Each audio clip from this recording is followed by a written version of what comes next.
Kurtlar Vadisi'nin amansız aktörlerinden biri olan Ümit Acar hakkında məlumat. Ümit Acar, 1955-ci ildə İstanbulun Qabata şəhərində anadan olmuşdur. Ümidin 4 yaşı olanda ailəsi ilə birlikdə Bakırköy'ə köçür. Orta təhsilini Sultan Əhməd Ticarət Liseyini bitirən Ümid, İstanbul Bələdiyyə Konservatoriya Üsküdar Musiqi Cəmiyyətində təhsil alıb. Dostu onun adına müraciət etdikdən sonra 1980-ci ildə Türk Kino Kralı yarışmasına qatılan Ümid, həmin il Türk Kino Kralı seçilib. O müsabiqədə həm pul mükafatı alır, həm də bu müsabiqə sayəsində 5 filmdə rol alıb.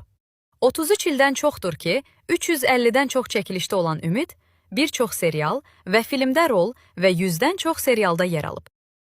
Amma onun ən məşhur rolu Ersoy Ulubəy obrazı olmuşdu.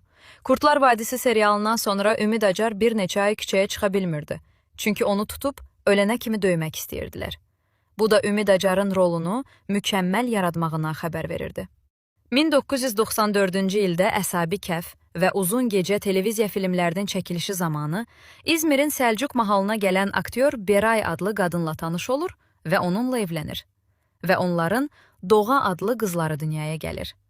Ud ifaçısı olan Ümid, Səlcuq rayonundakı Altın Artenis Musiqi Cəmiyyətinin sədridir.